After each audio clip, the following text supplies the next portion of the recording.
you guys took 5 cards off the ban list ultimately.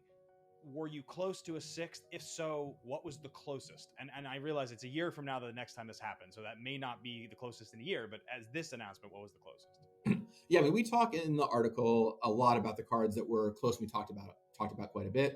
I think in that article, some of the ones I say were very close were Biorhythm and Iona were both ones that we talked about a decent amount, but ultimately decided to not touch. But there's a bunch of ones in that article too that I mentioned, like Emrakul, Primeval Titan, Silver Primordial. Like we talked about all these cards a good deal.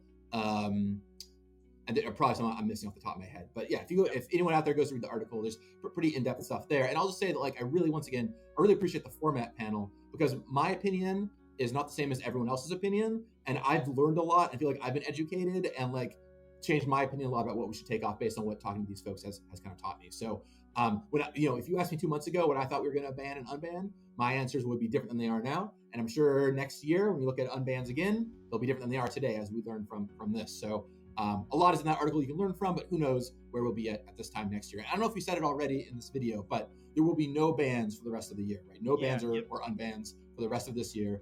Commander's been through a lot in the past 7 months, so let's just give it some time to settle, to see what these 5 cards do, and then we'll come back next year. In the meantime, we can focus on brackets and some other stuff.